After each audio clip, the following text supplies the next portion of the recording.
AP 24/7 రెడీగా ఉంది. నియోజకవర్గాల వారీగా పార్టీ బలాబలాలను ఈ ఎపిసోడ్లో చూద్దాం.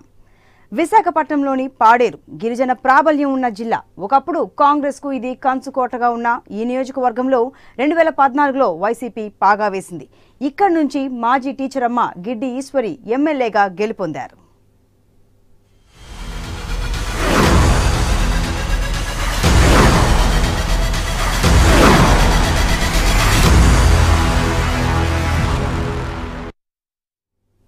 ఇక విశాఖ జిల్లాలోని పాడేరు నియోజకవర్గంలో రాజకీయ సమీకరణాలను ఓసారి పరిశీలిస్తే రాష్ట్రంలో ఇది 29వ నియోజకవర్గం. గిరిజన ప్రాబల్యం అధికంగా ఉన్న ఈ నియోజకవర్గంలో ప్రధాన పార్టీలన్నీ ఈ నియోజకవర్గంపై ఫోకస్ పెట్టాయి. ఈ నియోజకవర్గంలో ఈసారి టీడీపీ, వైసీపీ, జనసేన మధ్య ప్రధానంగా పోటీ నెలకొంది. ఒకరు మాజీ ఎమ్మెల్యే, మరొకరు సిట్టింగ్ ఎమ్మెల్యే ఎన్నికల బరిలో ఉన్నారు. వీరిద్దరిని ఢీకొట్టడానికి నూతనంగా బరిలో దిగిన వైసీపీ అభ్యర్థి భాగ్యలక్ష్మి గెలుపుపై ధీమాగా ఉన్నారు. ఇక్కడ టీడీపీ నుంచి గిడ్డి ఈశ్వరి బరిలో ఉండగా వైసీపీ నుంచి భాగ్యలక్ష్మి, జనసేన నుంచి మాజీ మంత్రి పసుపులేటి బాలరాజు ఎన్నికల బరిలో ఉన్నారు.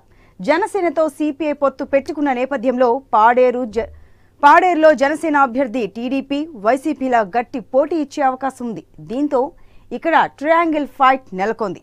ఇక్కడ బీజేపీ నుంచి గంధి లోకుల బరిలో ఉన్నారు. ఇక పాడేరు నియోజకవర్గంలో 2014లో గిడ్డి ఈశ్వరి తెలుగుదేశం పార్టీ తరపున పోటీ చేసి గెలుపొందారు. వైసీపీ బరిలోకి దిగిన గిడ్డి ఈశ్వరి 52,384 ఓట్లతో విజయ ఢంకా మోగించారు. సమీప ప్రత్యర్థి గొడ్డేటి దేవుడిపై 26,140 ఓట్ల తేడాతో గెలుపొందారు. ఇక్కడ 2009లో కాంగ్రెస్ అభ్యర్థి పసుపులేటి బాలరాజు సమీప సిపిఐ అభ్యర్థి గొట్టేది దేవుడిపై 587 స్వల్ప ఓట్ల మెజారిటీతో గెలుపొందారు. అంటే ఈ నియోజకవర్గంలో కమ్యూనిస్టులు కూడా బలంగా ఉన్నారని తెలుస్తోంది. దీంతో జనసేన, సిపిఐ కలిసి పోటీ చేస్తున్న నేపథ్యంలో బాలరాజుకు టీడీపీ, వైసీపీకి ధీటుగా విజయ అవకాశాలు మెండుగా ఉండే అవకాశాలు కనిపిస్తున్నాయి.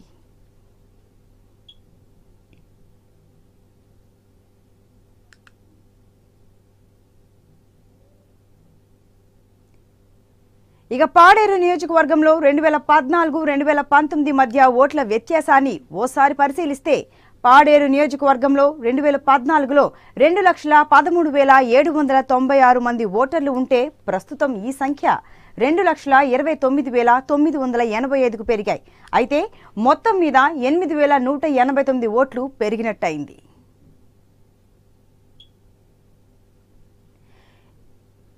ఇక ఉపాధ్యాయురాలుగా సుపరిచితురాల ఆమె గిరిజన సమస్యలపై పోరాటాలు కూడా చేశారు. పాడేరు నియోజకవర్గంలో 3 పార్టీల అభ్యర్థుల గెలుపోటంలను ప్రభావితం చేసే అంశాలను ఇప్పుడు పరిశీలిద్దాం. ఇక్కడ టీడీపీ తరపున పోటీలో ఉన్న గిడ్డి ఈశ్వరి ఉపాధ్యాయురాలుగా మంచి పేరునే సంపాదించుకుంది. టీడీపీ ప్రభుత్వం ప్రవేశపెట్టిన అభివృద్ధి, సంక్షేమ పథకాలు గిడ్డి ఈశ్వరిని గెలుపు వైపు తీసుకెళ్లే అవకాశం. ఏ పార్టీలో ఉన్నప్పటికీ ఆమె గిరిజన సమస్యలపై పోరాడి నియోజకవర్గ ప్రజల మన్ననలు పొందారు.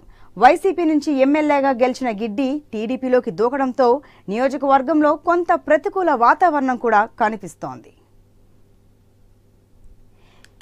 ఇక వైసీపీ విషయానికొస్తే పార్టీ సమన్వయకర్తగా క్యాడర్లో మంచి గుర్తింపు, క్లీన్ ఇమేజ్తో బరిలోకి దిగడం.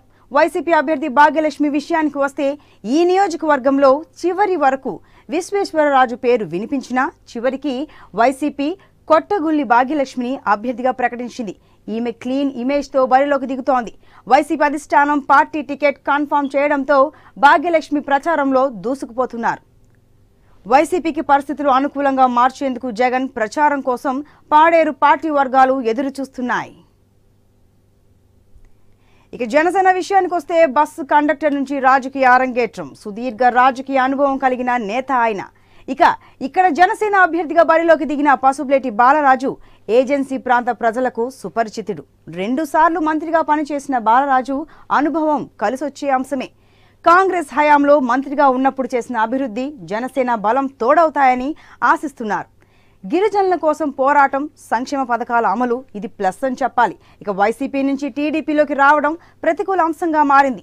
ఏజెన్సీ ప్రాంతంలో పేరుకుపోయిన సమస్యలు కూడా మైనస్గానే చెప్పొచ్చు. ఇక పాడేరు నియోజకవర్గంలో టీడీపీ పార్టీ యొక్క ప్లస్లు, మైనస్లని ఓసారి చూస్తే పాడేరు నియోజకవర్గంలో టీడీపీ పార్టీ ప్రతికూల సానుకూల అంశాలను ఇప్పుడు చూస్తే గత ఎన్నికల్లో వైసీపీ అభ్యర్థిగా రంగంలోకి దిగిన గిడ్డి ఈశ్వరి 40% ఓట్లతో 52,384 ఓట్లు సాధించి ఘన విజయం సాధించారు. ఆ తర్వాత ఆమె టీడీపీలో చేరారు. వైసీపీ నుంచి టీడీపీలోకి రావడంతో క్యాడర్ ఆమెతో పాటు టీడీపీలోకి వచ్చారా అనేది ప్రశ్నార్థకం. ఇదే ఆమెకు ప్రతికూల అంశంగా మారే అవకాశం కల్పించింది. ఇక వైసీపీ పాడేరు నియోజకవర్గం యొక్క ప్లస్లను మైనస్ని ఓసారి చూస్తే తొలిసారి బరిలోకి దిగడం సానుకూలమైన అంశమే. కొండదొరల ఓటు బ్యాంకు అండగా ఉందని చెప్పొచ్చు. ఇక 2014లో పాడేరు నియోజకవర్గంలో వైసీపీ తన పంజా చూపించింది. అయితే ఈసారి కూడా అదే సీన్ను రిపీట్ చేయడానికి సిద్ధమైంది. తన పార్టీ నుంచి వలసలు పెరిగినప్పటికీ ఏమాత్రం వెనుకంజ వేయకుండా గిడ్డి ఈశ్వరికి పోటీగా భాగ్యలక్ష్మిని పోటీలోకి దించారు. పార్టీ సమన్వయకర్తగా క్యాడర్కు దగ్గరయ్యారు. భాగ్యలక్ష్మి తండ్రి గతంలో ఎమ్మెల్యేగా పనిచేయడంతో కొంత సానుకూలత కనిపిస్తోంది. కొండదొరల ఓటు బ్యాంకు జనసేనకు కలిసొచ్చే అంశంగా మారింది. ఇక పాడేరు నియోజకవర్గంలో జనసేన ప్లస్ని మైనస్ని ఒకసారి చూస్తే మంత్రిగా జిల్లాలో చేసిన అభివృద్ధి పనులు కలిసొచ్చే అంశంగా ఉంది. కమ్యూనిస్టుల బలం అదనపు అడ్వాంటేజ్గా చెప్పాలి. రెండు పార్టీల అభ్యర్థుల కంటే సీనియర్ ఆయన వెంటాడుతున్న ఐటీడీఏ దాడులు కాస్త మైనస్. ఇక జనసేన పార్టీ కీలక పాత్ర పోషించే నియోజకవర్గాల్లో పాడేరు కూడా ఒకటి. ఈ నియోజకవర్గంలో మాజీ మంత్రి బాలరాజు బరిలో ఉండడం, రెండు పార్టీల్లో అభ్యర్థుల కంటే సీనియర్ కావడం జనసేనకు బిగ్గెస్ట్ అసెట్ కానుంది. 2014లో పాడేరు నుంచి పోటీ చేసిన సిపిఐ కంటే తక్కువ ఓట్లు సాధించారు. మంత్రిగా ఉన్నప్పుడు ఐటీడీఏలో జరిగిన పలు కుంభకోణాలు బాలరాజును వెంటాడుతున్నాయి. అయితే ఇది కాస్త మైనస్ అని చెప్పాలి. ఎన్నికల్లో ప్రత్యర్థులు ఇవే విమర్శనాస్త్రాలుగా కానున్నాయి.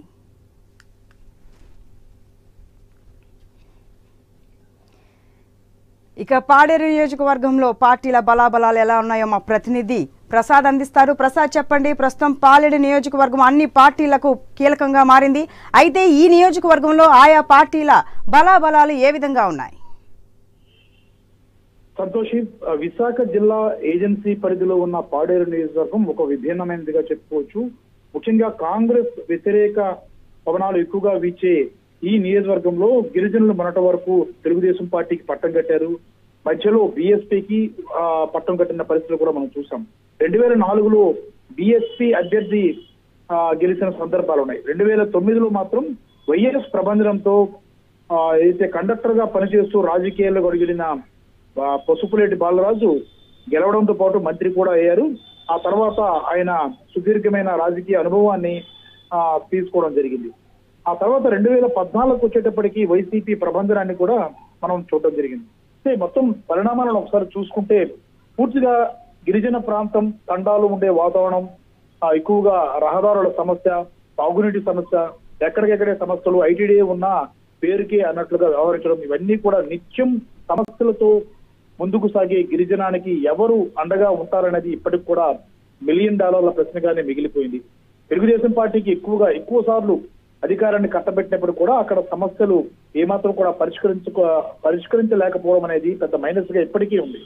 అయితే మారిన సమీకరణాలు, మారుతున్న వాతావరణం, ఆ రాజకీయ వాతావరణంలో మార్పులు వచ్చిన నేపథ్యంలో తాజాగా ఈసారి ఎన్నికల్లో ఎలా ఉంటుందన్నది కూడా తేలాల్సి ఉంది. ముఖ్యంగా టీడీపీ వరకు మనం చూసుకుంటే గతంలో మంత్రి అయిన మణికుమారి గాని వారందరూ ప్రాతినిధ్యం వహించిన ప్రాంతంగా చెప్పుకోవచ్చు.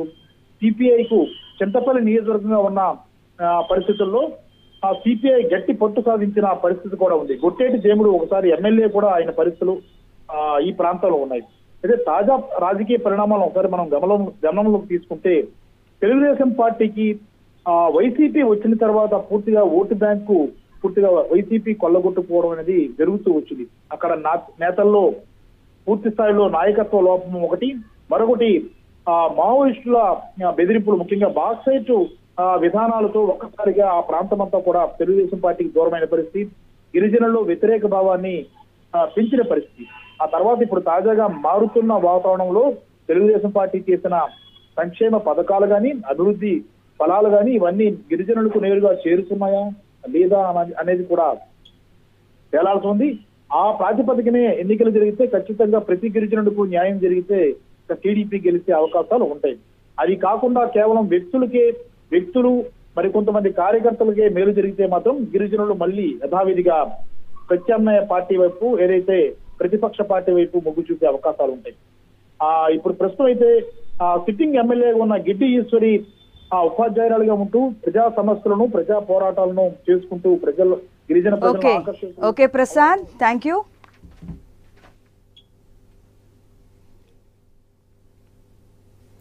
ఇది పాడేరు నియోజకవర్గానికి సంబంధించి కంప్లీట్ పొలిటికల్ అనాలిసిస్. మరో నియోజకవర్గం కంప్లీట్ పొలిటికల్ అనాలిసిస్ తో వార్ 2019 లో మళ్ళీ కలుసుకుందాం. Stay tune to AP 24/7 news moment.